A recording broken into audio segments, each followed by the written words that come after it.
Vers 1260, soit près de 130 ans après la reconstruction du château royal de Senlis en 1130 par son trisaïeul Louis VI le Gros, Louis IX, plus connu aujourd'hui sous le nom de Saint-Louis, fonda le prieuré Saint-Maurice de Senlis, à proximité du château, à l'intérieur de l'enceinte gallo-romaine datant du IIIe siècle. De la construction initiale du prieuré au XIIIe siècle, il ne reste aujourd'hui que quelques pièces situées dans deux bâtiments parallèles, supposés avoir joué pour l'un, côté est, le rôle de dortoir des moines, et pour l'autre, côté ouest, le rôle de logis du prieur. Alors que le pourtour du dortoir des moines présente en partie basse des murs datant du XIIIe siècle, très modifiés et restaurés, le logis du prieur a été complètement reconstruit au XVIIIe siècle, à l'exception d'une cave médiévale, voûtée, située sur son côté nord. Comme usuellement à Senlis, cette cave du XIIIe siècle, de style gothique, inclut deux niveaux. Le premier, servant de lieu de stockage ou de cellier, comporte deux colonnes avec chapiteaux, garnies de crochets et dont les bases sont octogonales. Ces colonnes supportent un ensemble de trois travées voûtées. Plus bas, le second niveau a servi de carrière de pierre, comme en témoigne l'énorme pilier central de soutènement. La descente vers la carrière, relativement large, laisse apparaître un trou pour utiliser un cabestan permettant la remontée des pierres extraites. À ce niveau se présente également le conduit béant d'un puits abandonné, dont la margelle est située à une dizaine de mètres au sud-ouest du logis du prieur, ce qui donne une notion de l'étendue de la carrière de pierre. On remarque que dans la présente description de l'état des lieux sont absents deux composants liturgiques essentiels du prieuré, l'église et le cloître. De même, les bâtiments à usage commun, comme les cuisines, nécessaires au fonctionnement quotidien de la maison conventuelle, ont disparu. Tous ces bâtiments ont en effet été détruits peu après la Révolution et leurs pierres ont été vendues une à une. Aucun relevé ou aucun plan du prieuré Saint-Maurice ne furent établis pendant les inventaires révolutionnaires de 1790 ou juste avant la destruction des bâtiments. Privés d'informations fiables, les historiens et les archéologues en étaient donc réduits à des conjectures depuis le XIXe siècle à propos des dimensions et des dispositions relatives des bâtiments, même si certains vestiges, tels une galerie d'accès réservée au roi, entre les appartements du château royal et le prieuré, étaient encore visibles en 1835. Il fallut attendre la fin du XXe siècle pour que Nicolas Petit, conservateur à la bibliothèque Sainte-Geneviève de Paris, ne retrouve un plan du prieuré Saint-Maurice datant de la fin du XVIIe siècle, qui leur permit enfin de mieux comprendre les dimensions et l'articulation des bâtiments initiaux entre eux. Dès 1992, à l'aide du plan retrouvé, Dominique Vermont proposa une première description de cet ensemble. Les bâtiments conventuels s'organisaient autour d'un cloître rectangulaire presque carré, avec 4 galeries de circulation, dont chaque côté était renforcé par 2 contreforts. Ces bâtiments étaient tous dotés de 2 étages, ce qui peut expliquer la présence de ces contreforts. Le long du côté oriental du cloître, un bâtiment en forme de L est la seule partie du prieuré qui comporte encore des portions en élévation datant du XIIIe siècle. Dans sa partie principale, orientée nord-sud, le bâtiment abritait la salle capitulaire au rez-de-chaussée, ainsi que 2 autres salles connexes, côté sud, dont les fonctions, telles que celles de chauffoir ou autres, n'ont pas pu être déterminées. Le dortoir des moines occupait la grande salle du premier étage. Ce dernier étage et le retour en aile côté sud ont été largement remaniés vers la fin du XVe siècle, époque à laquelle ils furent chacun couverts par une belle charpente en forme de carène renversée. On note au passage que cette couverture est du même style que celle des appartements privés du roi que nous avons décrite dans la vidéo concernant le château royal tout proche. Alors que la salle capitulaire a perdu ses voûtes initiales, il reste encore au rez-de-chaussée côté nord une salle supportée par ses voûtes originales. Côté sud du cloître, Dominique Vermont situa les communs du prieuré. Côté occidental, il proposa logiquement de localiser le réfectoire des moines au-dessus de la cave cellier du XIIIe siècle, dans le logis du prieur, à l'endroit où se dresse actuellement un bâtiment d'aspect austère construit au XVIIIe siècle. La chapelle disparue bordait le côté nord du cloître. Elle était pourvue d'une entrée occidentale et d'une entrée donnant sur le rez-de-chaussée que nous avons appelé, par abus de langage, le dortoir des moines. Une troisième entrée, qui correspondait à l'accès privé du roi, ne figure pas sur le plan. Nous la retrouverons ultérieurement. D'une longueur totale de 36 mètres, l'édifice était doté d'une longue nef et d'une abside à 5 pans, au milieu de laquelle se situait en excroissance une petite chapelle rectangulaire axiale. Tout en remarquant que le collatéral nord de la chapelle était de largeur variable, Dominique Vermand souligna que rien n'atteste que la chapelle axiale et le collatéral nord ait appartenu au plan initial de construction. En 1998, dans sa synthèse sur le prieuré Saint-Maurice, Isabelle Inard élabora principalement une étude de l'archéologie du bâti du prieuré relative aux parties datant du XIIIe siècle encore visibles. Afin de vérifier rapidement la validité des informations fournies par le plan retrouvé à la bibliothèque Sainte-Geneviève, elle proposa de le superposer au plan actuel du prieuré, tous deux rapportés à la même échelle. Nous utiliserons ici une vue aérienne comme plan actuel du prieuré. Après superposition, on note une bonne concordance dimensionnelle d'ensemble. Néanmoins, on remarque d'une part que du côté nord, le dortoir des moines est plus court aujourd'hui qu'il ne l'était à la fin du XVIIe siècle, puisqu'un espace d'accès à la chapelle a disparu, et d'autre part que le logis du prieur a été pourvu, lors de sa reconstruction du XVIIIe siècle, de 2 ailes, au nord et au sud de sa façade orientale. L'étude du bâti commence par la partie méridionale du L du dortoir des moines. Sa façade, donnant sur l'impasse Baumée, est construite en moellon, à l'exception de ses chaînages d'angles et de ses fenêtres. Au rez-de-chaussée, une porte d'entrée et 2 fenêtres sont surmontées d'un œil de bœuf. Plus haut, 13 fenêtres quadrangulaires, disposées en 4 rangs, sont identiques sur un même niveau horizontal, mais elles sont de dimensions différentes selon leur niveau. Leur nombre décroît en fonction de l'altitude. À l'intérieur de ce bâtiment se situe un escalier moderne qui avait été précédé d'un autre escalier dont on voit encore la porte condamnée. Cet escalier conduit au premier étage dans une petite salle charpentée au XVe siècle que nous avons déjà évoquée.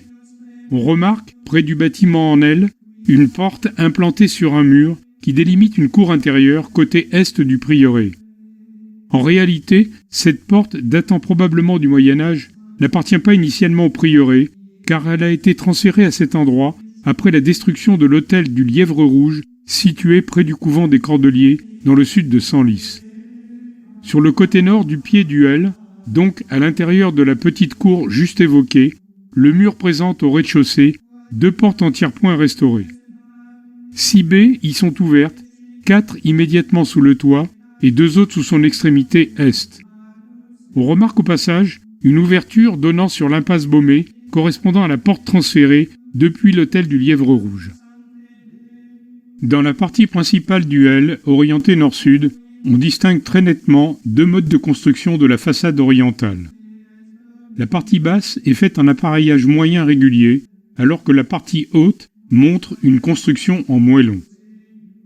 Cette disposition remonte probablement à l'installation de la magnifique charpente en carène de navires renversés de la fin du XVe siècle, couvrant le premier étage du dortoir des moines. Sur la partie basse de la façade, on compte une arcature à 6 arches brisées, dont les 3 centrales, murées côté sol, datent très probablement de la construction du XIIIe siècle. En revanche, leurs remplages à 2 lancettes sous un trilobe ont été refaits ultérieurement. Ces 3 arches correspondaient strictement à l'espace réservé pour la salle capitulaire.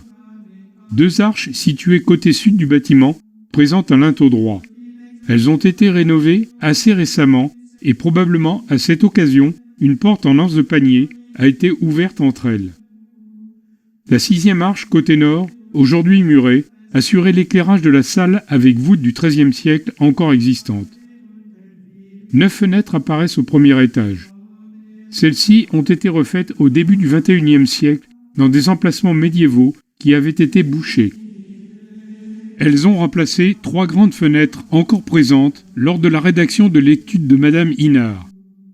Enfin, entre ces 9 fenêtres et le toit apparaissent 2 autres fenêtres. Au nord de la salle capitulaire se situe au rez-de-chaussée une salle rectangulaire médiévale voûtée d'ogives et composée de 2 travées barlongues. Cette salle que nous avons déjà évoquée faisait probablement office de sacristie pour les moines desservant la chapelle. L'aménagement, à notre époque, d'un escalier de secours pour évacuer la grande salle du dortoir des moines, située au premier étage, a conduit à la construction d'un mur de refend qui a entamé quelque peu la largeur de la travée orientale. L'examen détaillé des voûtes et de leur décor a incité Isabelle Inard à conjecturer que la salle avait été construite après la chapelle du prieuré. Sur son mur nord, qui fait aujourd'hui office de mur pignon nord du dortoir des moines, une porte était percée qui permettait de communiquer avec une petite pièce équipée d'un escalier à vis. Malgré l'enduit qui masque aujourd'hui nombre de traces anciennes, on peut observer encore la trace de l'arc de cette porte. 2 portes et une fenêtre récente y ont été percées. Ultérieurement, un nouvel escalier de secours destiné à l'évacuation du premier étage y a également été aménagé. Alors que le sommet du pignon, bâti en pierre taillée, n'a pas été modifié, la partie basse de ce mur présente de nombreuses reprises. À l'époque de la rédaction de la synthèse d'Isabelle Inard, l'absence d'enduit moderne autorisait l'examen de l'état de la maçonnerie de la partie basse de ce pignon. Ceci lui permit d'envisager la présence d'une construction initiale moins haute que le pignon actuel. Cette construction était en fait un espace de circulation à l'extrémité nord du bâtiment qui communiquait d'une part au rez-de-chaussée avec la salle médiévale ou sacristie et d'autre part avec le premier étage par un escalier matutinal qui permettait aux moines d'accéder depuis leur dortoir à la chapelle lors de l'office des matines. Dans cet aménagement, la chapelle du prieuré n'était donc pas accolée au pignon nord actuel du dortoir des moines, mais à un espace de circulation qui a disparu. La façade occidentale du bâtiment principal en L orienté nord-sud présente une structure identique à celle de la façade orientale, à savoir un appareillage moyen régulier dans sa partie basse et des moellons dans sa partie haute, un assemblage qui s'explique, comme pour la façade orientale, par l'installation de la charpente à la fin du XVe siècle. Cette façade a fait l'objet de nombreuses modifications. Les 8 fenêtres du premier étage et l'entrée de la salle capitulaire, au centre de la façade, formée de 3 arches, une porte et 2 fenêtres de style néogothique, ont été reconstruites au XIXe siècle. Ces arches sont installées en miroir des 3 arches déjà décrites, côté est du bâtiment. On note que le niveau du sol actuel est plus élevé que le niveau initial de circulation du XIIIe siècle, puisqu'il faut descendre quelques marches pour pénétrer dans la salle capitulaire. Isabelle Inard précise que cette salle a été détruite pour autoriser l'implantation d'un garage et d'une salle d'exposition pour le musée de la Vénerie, actuellement situé dans le logis du prieur. Aujourd'hui, le garage n'existe plus et la salle d'exposition sert plutôt de salle de stockage d'éléments divers. Aucune voûte du XIIIe siècle n'y a été conservée. Seules les 3 fenêtres déjà décrites sur le côté est et peut-être quelques éléments de décoration intérieure peuvent être rattachés à l'époque médiévale. À son extrémité sud, cette façade présente des traces de liaison avec le bâtiment disparu attribué au commun du prieuré. Revenons à la chapelle du prieuré. D'après un devis de réparation des bâtiments du prieuré datant de 1666, la chapelle était pourvue de 3 autels, le maître-autel dans le chœur, l'autel Notre-Dame et l'autel Saint-Fiacre. Or, contrairement aux 2 premiers autels auxquels la charte de fondation du prieuré de 1264 fait allusion, ce dernier autel n'y est pas décrit. L'autel Saint-Fiacre a donc été construit après la fondation sans que l'on puisse lui attribuer une date d'installation. Aujourd'hui, les historiens et les archéologues ne sont pas d'accord sur les emplacements exacts de ces autels. Selon certains, le bas-côté nord de la chapelle Saint-Maurice, présentant une largeur variable, pourrait avoir été agrandi justement à l'occasion de l'installation d'un 3e autel, probablement l'autel Saint-Fiacre. Par ailleurs, il existe un certain consensus, sans preuve indubitable, sur le fait que l'autel Notre-Dame occupait une position privilégiée, soit dans la petite chapelle axiale carrée, au milieu de l'abside, soit au premier étage de la chapelle, si ce niveau n'a jamais existé. Dans le devis de réparation du XVIIe siècle, on apprend que l'entrée occidentale de la chapelle était pourvue d'un porche. Conservées providentiellement par le musée de Senlis, certaines parties de décoration ont apporté quelques éléments d'information sur la chapelle. Mais l'interprétation de leurs fonctions ont suscité un débat entre experts, comme par exemple Dominique Vermand interprète un pied droit de porte, là où Isabelle Inard y voit un pied droit de fenêtre. D'après cette dernière, une fouille archéologique étendue aurait pu, après l'examen des fondations, permettre l'établissement d'une chronologie de construction de l'église et préciser le cas échéant la position de ces autels.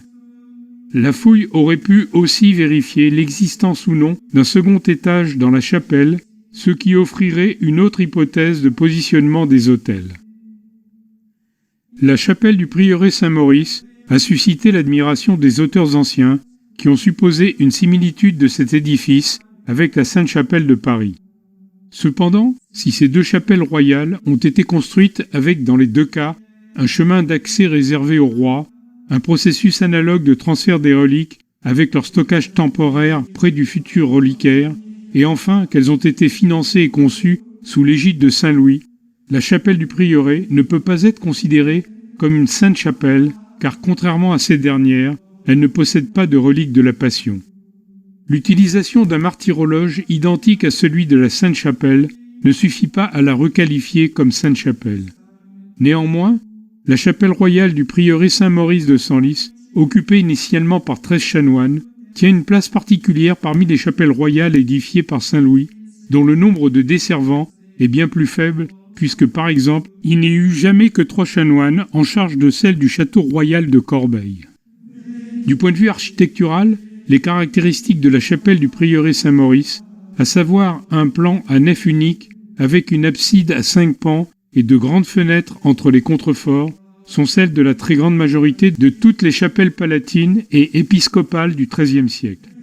En outre, la structure à 2 niveaux, utilisée dans la Sainte-Chapelle, n'apparaît que comme une hypothèse dans le cas de celle du prieuré Saint-Maurice. Une filiation entre la Sainte-Chapelle et la chapelle du prieuré Saint-Maurice se présente donc comme hautement improbable. 3 chantiers de fouilles archéologiques ont été menés dans le prieuré Saint-Maurice de 1995 à 2001 par Marc Durand, archéologue de la ville de Senlis, et par Jean-Louis Bernard, ingénieur de l'INRAP. En 1995, dans le cadre d'une opération de mise en valeur de la cave du XIIIe siècle, située à l'extrémité nord du logis du prieur, il fut projeté de construire une rampe d'accès à la cave depuis l'extérieur. Un sondage archéologique à l'extrémité nord-ouest du bâtiment fut donc conduit par Marc Durand, au cours duquel une porte d'accès à la cave datant du XVIe siècle fut découverte sous la façade ouest. En plus de l'exploration du sol qui se poursuivit côté nord, le projet inclut ainsi la restauration de cet accès à la cave et son escalier fut dégagé. L'exploration a rencontré le niveau de circulation gallo-romain à une profondeur d'environ 1,25 m. Quelques monnaies antiques y ont été découvertes. Cette première fouille, qui concernait l'aile occidentale du prieuré, intéressante par le dégagement de l'escalier à la cave du XIIIe siècle, ne contribua pas à confirmer la validité du plan du XVIIe siècle retrouvé à la bibliothèque Sainte-Geneviève. En mars-avril 1999, de nouvelles fouilles furent conduites par Marc Durand, cette fois près du dortoir des moines. Les objectifs de ce sondage étaient d'abord de retrouver le niveau de circulation aux alentours du bâtiment lors de sa construction vers 1260 et, le cas échéant, rétablir ce niveau par des travaux ultérieurs. Le second objectif de cette fouille était de situer les vestiges de la chapelle et de la galerie nord du cloître pour valider le plan de la fin du XVIIe siècle découvert à la bibliothèque Sainte-Geneviève. Aujourd'hui, le niveau de circulation est, comme nous l'avons vu, d'environ 60 à 80 cm plus haut que l'original. Pour des raisons de sécurité dues à la présence d'un échafaudage contre la façade occidentale du dortoir des moines, le sondage, relativement petit, d'une surface de 50 m², fut effectué à 3 mètres de la façade occidentale du bâtiment. Assez rapidement, à environ 75 cm de la surface, apparurent des structures nord-est du cloître et peu en dessous, plus au nord, un mur imposant de direction est-ouest fut mis au jour. Ce mur, de 1,50 m de large, fut dégagé sur une longueur de 5 mètres et il s'élargissait plus bas à 1,90 m après un ressaut de fondation de 0,20 m. Toutefois, par risque d'éboulement, la base de la fondation ne fut pas atteinte. Ce mur fut interprété comme le mur sud de la chapelle disparue du prieuré. Ces dimensions respectables peuvent étonner, mais elles sont aisément explicables.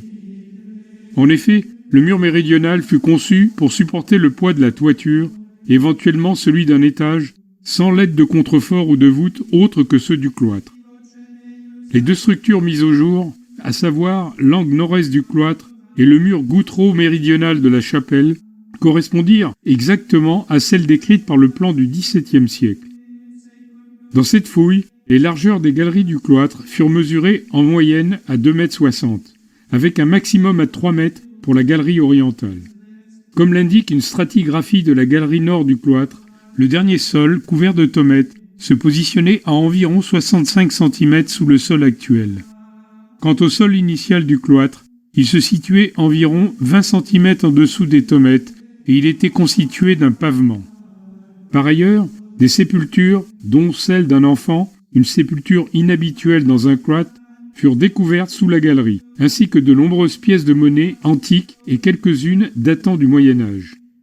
La découverte de sépultures dans le cloître ne doit pas surprendre, car nous avons vu que certains fidèles, laïcs ou ecclésiastiques, prodiguèrent des dons en échange de leur enterrement dans le prieuré.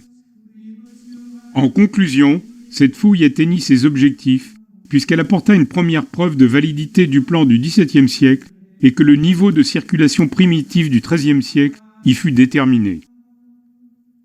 En 2001, Jean-Louis Bernard entreprit des fouilles dans le cadre d'une étude préalable à l'achèvement de la restauration du dortoir des moines.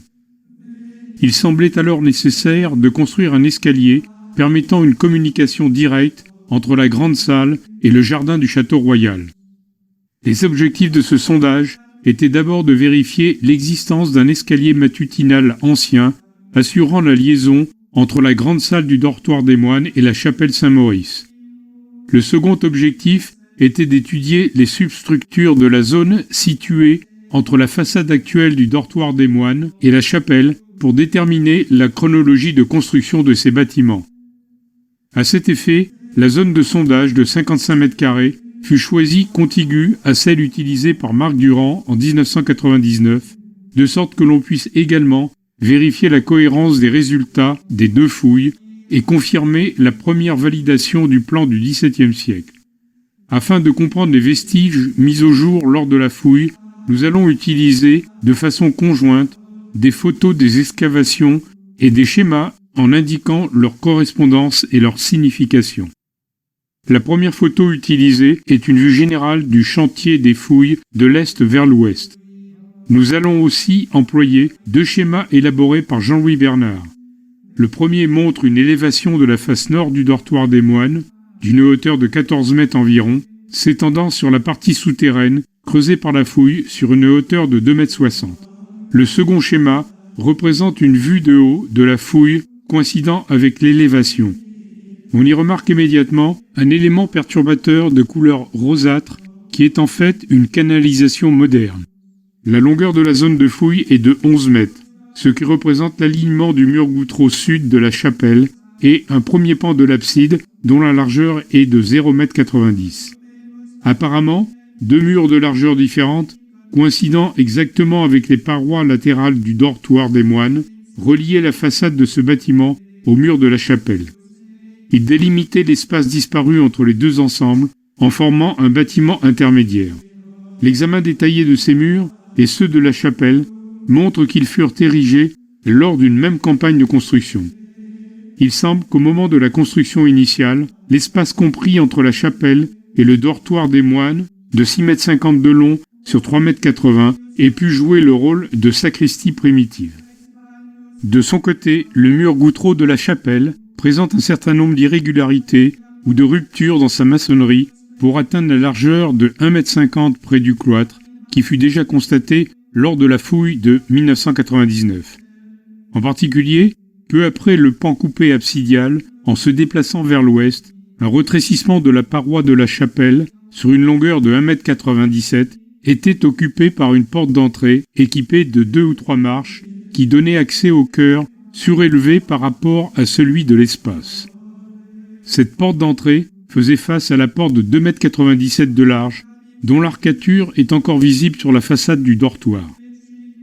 Mais à l'usage, l'accès de la grande salle du dortoir des moines à la chapelle se révéla peu pratique, relativement long et peut-être bruyant, en particulier lors de l'office des matines. Il fut donc décidé d'installer un escalier matutinal. Une cloison large de 1,20 m, dont on voit la fondation, fut alors construite, qui divisa l'espace précédent en deux parties inégales, dont la plus petite vers l'ouest, mesurant 2,20 m sur 3,80 m, fut occupée par l'escalier matutinal de forme barre longue. En 2001, sur la façade occidentale du dortoir des moines, cachée par la couche d'enduit aujourd'hui, il était encore possible de reconnaître les traces d'une porte à hauteur du premier étage. Cette porte empiétait sur l'extrado de la grande porte du rez-de-chaussée. Pour cette raison, il est vraisemblable que l'escalier empiétait sur la façade occidentale du dortoir et peut-être aussi sur l'épaisseur de son propre mur latéral est. Enfin, ces fouilles ont permis de reconnaître le niveau initial du cloître déjà déterminé par la fouille de 1999. En revanche, le passage entre le côté ouest de l'espace de circulation et le cloître, montré sur le plan du XVIIe siècle, n'a pas pu être constaté. Il est cependant très probable qu'il ait existé. En conclusion, cette fouille a bien atteint ses objectifs, puisque l'existence d'un escalier matutinal a été montrée, et d'autre part que le bâtiment intermédiaire entre la chapelle et le dortoir des moines a été érigé lors de la même campagne de construction que celle de la chapelle. Par ailleurs, le plan du prieuré Saint-Maurice, datant du XVIIe siècle et retrouvé à la bibliothèque Sainte-Geneviève, fut définitivement validé. Le plan global reconstitué du château royal et du prieuré Saint-Maurice montre que ce dernier s'étend sur une superficie d'environ 7800 m², alors que le château royal occupe 4400 m², soit une surface approximative d'ensemble de 12 200 m², 1,2 hectares. L'espace occupé par le prieuré est donc presque égal au double de celui occupé par le château. La superficie de cet ensemble représente ainsi 15% de l'aire incluse dans l'enceinte gallo-romaine. La galerie d'accès du château royal à la chapelle du prieuré Saint-Maurice, réservée au roi, y figure. On peut comprendre la présence de cet accès lorsque l'on considère le nombre hors du commun de prières et de dévotions quotidiennes, jour et nuit, pratiquées par Saint Louis, fondateur du prieuré Saint-Maurice. Jusqu'en 1835, cette galerie d'accès, ou plus précisément ses vestiges, était encore visible. Le mur de séparation qui existait entre le château royal et le prieuré Saint-Maurice, ainsi que la galerie d'accès réservée au roi, furent détruits au XIXe siècle, ce qui donne aujourd'hui un aspect d'espace grandiose, unifiant château royal et prieuré Saint-Maurice, sur fond de la magnifique flèche de la cathédrale Notre-Dame, érigée vers le début du XIIIe siècle.